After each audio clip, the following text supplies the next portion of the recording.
பார்க்க போற கதை பேரு ஆளுக்கு ஒரு வேலை. இவன் தான் நம்மளோட கதாநாயகன். வணக்கம். இவங்க அவங்க அம்மா. வணக்கம். இவங்க அவங்க அப்பா. வணக்கம். இவர்கள் முயல். இவர்கள் ஆமை. வணக்கம். இவர் தேனி. வணக்கம். இவர் எறும்பு. வணக்கம்.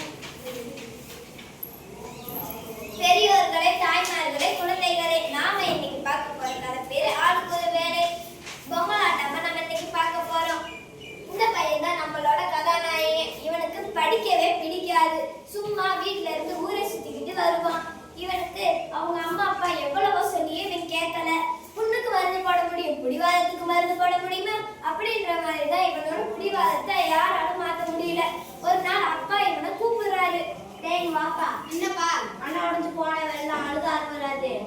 ஒழுங்கா படிக்கலன்னா வாழ்க்கை இருந்தாரு. ஒழுங்கா பள்ளிக்கூடம் போய் படிக்கிற வேலையை பாரு. படிக்கிறதெல்லாம் எனக்கு பிடிக்காது, போப்பா. விளைச்சலுக்கும் வெள்ளாட்டுக்கும் ஜெல்ல வகைங்கிற மாதிரி இந்த பையன் கிட்ட போராடித்தான் படிக்க வைக்கணும் அப்படின்னு நினைச்சு அவங்க அப்பா அவன் நினைக்கிறாரு. அவங்க அப்பா எவ்வளவோ அறிவுரை சொல்லியும் இவன் கேட்கல. எறும்பு ஊற ஊற கண்ணு தேய்ங்கிற மாதிரி இந்த பையனை கொஞ்சம் கொஞ்சமா தான் மாத்தணும் அப்படின்னு சொல்லி அவங்க அம்மாவும் அப்பாவும் நினைக்கிறாங்க. அவங்க அப்பா ஒரு நாள் இவனுக்கு அறிவுரை சொல்றாரு.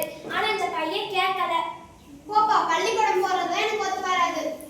அப்பாவுக்கு கோபம் வருது. அப்பா சத்தம் போடுறாரு. அம்மா வெளியே வராங்க.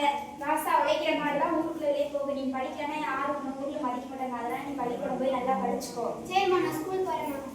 அடைமலை விட்டாலும் செடி மலை விடாதுங்கிற மாதிரி தான் அப்பா விட்டாலும் அம்மா விட மாட்டாங்களே நினைச்சு பையன் பள்ளிக்கூடத்துக்கு போறான். நினைச்செல்லாம் கழுதை எடுத்தெல்லாம் ஓட்டம்ங்கிற மாதிரி அந்த பையன் பள்ளிக்கூடத்துக்கு போய் படிக்கவே பிடிக்கல. நம்ம அப்படியே வேற ஓட்டம் எடுத்துன்னு சொல்லி பள்ளிக்கூடத்துக்கு ஓட்டம் எடுக்கிறான். போற வழியில ஒரு எறும்பை பார்க்கிறான். எறும்பே எறும்பே, என் கூட விளையாட வரியா? போ போ, உனக்கு தான் வேலை இல்ல. குடல் கூழு கழுகுதான், கொண்ட பூவு கழுகுதான். எனக்கு நிறைய வேலை கிடக்கு. அரிசி நெய்யெல்லாம் சேகரிக்கணும். அதான் பறக்குது. அந்த தேனி கூட போய் விளையாடு. தேனியே தேனியே, என் கூட விளையாட வரியா? பாம்பு படம் எடுக்கலாமா, நாலாம் பூச்சி படம் எடுக்குமா? உனக்கு தான் வேலை இல்ல. 1000 கல் நெல்லுக்கு ஒரு அந்தி பூச்சி போதுமா? எனக்கு வேலை இருக்கு. நான் தேன் எடுக்க போகணும். பூக்குட்டுக்கு போய் நான் போய் தேன் எடுக்கணும். போ. உங்க கூட்டத்துல 1000 பேர் இருக்காங்க. நீ ஒரு தேன் எடுக்கலன்னா கந்தா போயிருவா. வா, என் கூட விளையாடுவா. அந்த மாதிரி ஆளு எங்க கூட்டத்துல ஒரு இருந்தா எங்க கூட்டமே கெட்டு போகும். போ.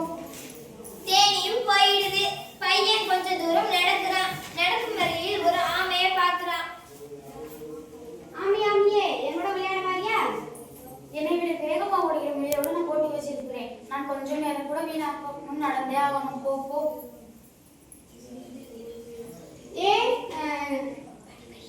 படிப்படியா குதித்தாலும் பதற அரிசி ஆகுமா? நீ அங்கேயே எவ்வளவு வேகமா ஓடினாலும் முயலோட மிஞ்ச முடியாது.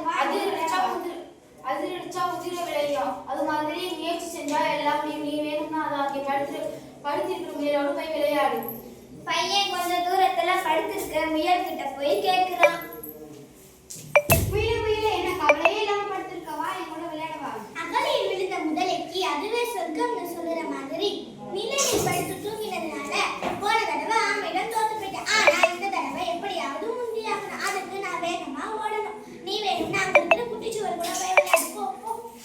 அந்த பையன் கார்த்திகை மாசம் பிறையை கண்ட மாதிரி அந்த குட்டி சுவர் மேல போய் ஏறி குதிக்கிறான். அந்த குட்டி சுவர் வேற மழையினால